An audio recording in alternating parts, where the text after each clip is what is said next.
আল্লাহ পাক রব্বুল আলামিন নবীকে ডাকতে বলেন, নবীজি আমি তোমাকে এই সারা বিশ্ব জগতের জন্য রহমত স্বরূপ প্রেরণ করেছি।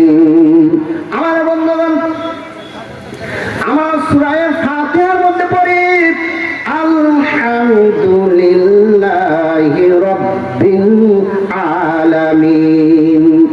সমস্ত প্রশংসা আল্লাহ তাআলার জন্য, যিনি গোটা জগতের প্রতিপালক। কথা বলেন ঠিক না ঠিক?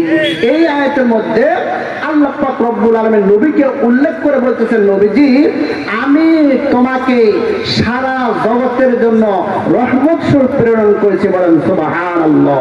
আমার বন্ধুগণ, এই আয়াতের মধ্যে নবীকে বুঝাই দিতে চান, নবীজি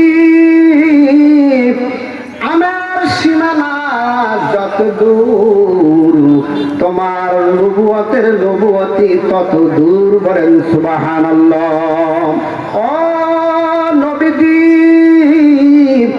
আমি প্রথম আসমান, দ্বিতীয় আসমান, তৃতীয় আসমান, চতুর্থ আসমান, পঞ্চম আসমান, ষষ্ঠ আসমান, সপ্তম আসমান, এই সপ্তম আসমানে এমনকি আরশ, কুরসি, লৌহ কলম যতগুলি এখানে ফেরেশতা আছে, ওই সমস্ত ফেরেশতা কুলের আমি রব, আর তুমি হলে ওই সমস্ত ফেরেশতা কুলের রহমতের নবী।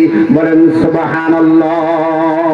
আমার বন্ধুগণ, আল্লাহ পাক রব্বুল আলামিন এর মধ্যে বুঝাই দিতে চান, নবীজি এই জমিনের উপরে যতগুলি মাখলুকাত আছে, বলেন তো মানুষ সারা এখনো 17,999টি মাখলুকাত আছে। কথা বলেন ঠিক না ঠিক?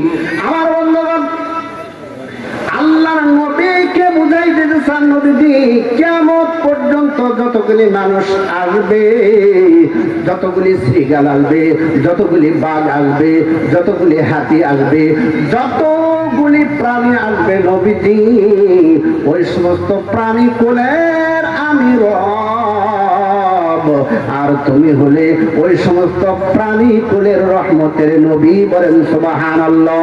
শুধু জমিনে নয়, এই পানির নিচে যতগুলি প্রাণী আছে, বলেন তো তিমি মাছ আছে না নাই?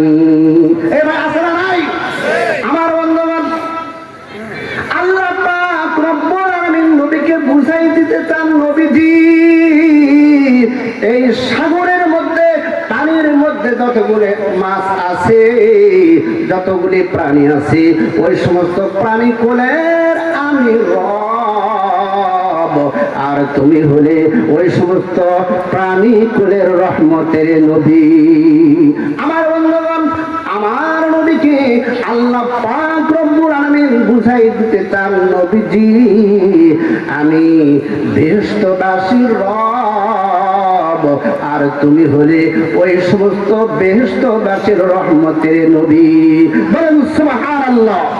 এরকম দয়ার নবী, এরকম মায়ের নবী আর কি পৃথিবীতে আসবে? বাবা আসবে না। সকলে বলেন দয়ার নবী, রহমতের নবী আর আসবে না জগতে। জবান খুলে বলেন দয়ার নবী, রহমতের নবী আর আসবে না জগতে।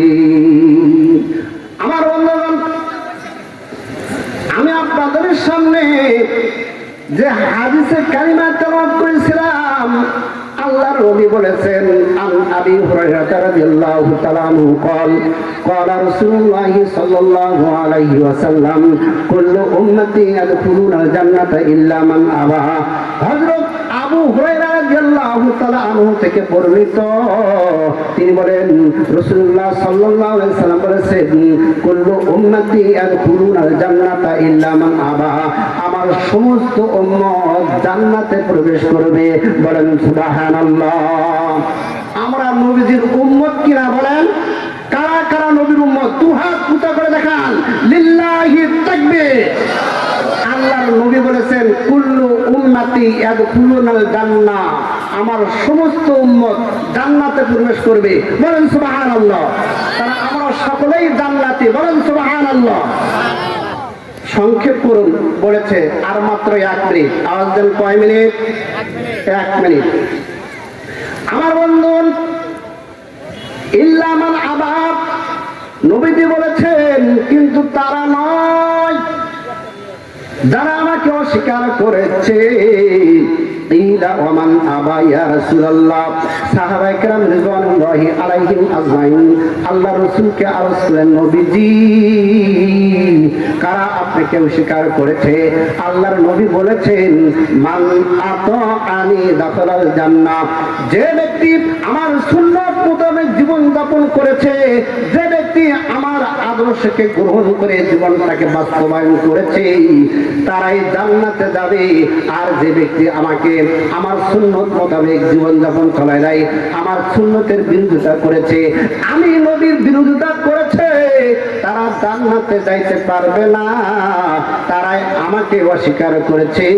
আল্লাহ পাক রব্বুল আলামিন আমাদের সকলকে নবীজির সুন্নত মোতাবেক জীবন যাপন করে নবীজির আদর্শকে গ্রহণ করে জান্নাতের মালিক হওয়ার তৌফিক দান করবেন, আমিন।